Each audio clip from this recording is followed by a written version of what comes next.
नमस्कार. फक्त योजना या यूट्यूब चॅनलवर मी ओमकार तुमचं स्वागत करतो. तर ठाणे महानगरपालिका अंतर्गत समाज विकास विभाग यांच्या अंतर्गत संपूर्ण ठाणे शहरातील महानगरपालिका क्षेत्रामध्ये जे दिव्यांग व्यक्ती येतात, तर यांच्यासाठी विविध कल्याणकारी एकूण 16 योजना सुरू करण्यात आलेल्या आहेत. या संदर्भात माहिती घेऊया. तर पहिली योजना आहे दिव्यांग विद्यार्थ्यांना शालेय शिक्षणाकरता शिष्यवृत्ती किंवा अर्थसहाय्य देणे. दिव्यांग विद्यार्थ्यांना उच्च शिक्षणासाठी शिष्यवृत्ती किंवा अर्थसहाय्य देणे. तिसरी योजना आहे दिव्यांग व्यक्ती व विद्यार्थी यांना जिल्हा स्तरावर खेळाडूसाठी शिष्यवृत्ती व अर्थसहाय्य देणे. दिव्यांग व्यक्ती व विद्यार्थी यांना राज्यस्तर खेळाडूकरता शिष्यवृत्ती आणि अर्थसहाय्य देणे. त्यानंतर पाहू शकता की दिव्यांग व्यक्ती व विद्यार्थी यांना राष्ट्रीय स्तर खेळाडूकरता शिष्यवृत्ती व अर्थसहाय्य.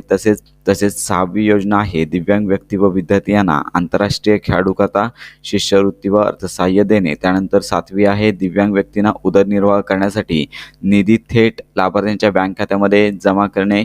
त्याचबरोबर आठवी योजना दिव्यांग व्यक्तींना व्यवसाय करता निधी थेट लाभार्थ्यांच्या बँक खात्यामध्ये NFT आणि RTGSच्या माध्यमातून जमा करणे. यामध्ये 25,000पर्यंत निधी वाटप केला जाणार आहे. त्यानंतर नववी योजना आहे दिव्यांग व्यक्तींना दिव्यांग सहाय्यभूत साहित्य खरेदी करण्याकरता निधी थेट लाभार्थ्यांच्या बँक खात्यामध्ये कमाल मर्यादा 25,000पर्यंत मिळणार आहे. त्यानंतर दिव्यांग व्यक्तींना वैद्यकीय खर्चाकरता निधी उपलब्ध करून देणे. तर यामध्ये औषधोपचाराच्या 50% रक्कम 50,000 यापैकी जी काही कमी असेल तो लाभ दिला जाणार आहे. दिव्यांग बेरोजगारांना भत्ता किंवा अर्थसहाय्य देणे. तसेच दिव्यांग व्यक्तींच्या लग्नासाठी अर्थसहाय्य करणे. 60 वर्षावरील दिव्यांगांना उदरनिर्वाहासाठी अर्थसहाय्य देणे. त्यानंतर दिव्यांग व्यक्तींना बचत गटांना अर्थसहाय्य देणे.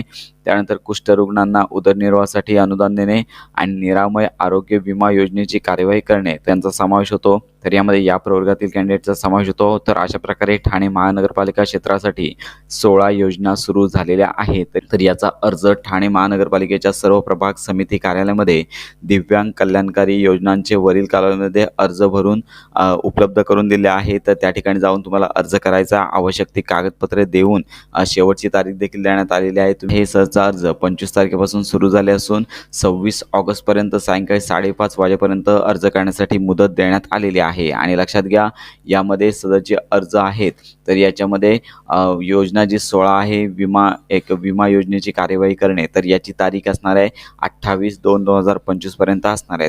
तर अशा प्रकारे या महत्त्वाच्या योजना इतरांपर्यंत नक्की शेअर करा. योजनांसंदर्भात सर्व खात्रीशीर माहिती मिळवण्याकरता आपल्या फक्त योजना या यूट्यूब चॅनलच्या कनेक्टमध्ये राहा.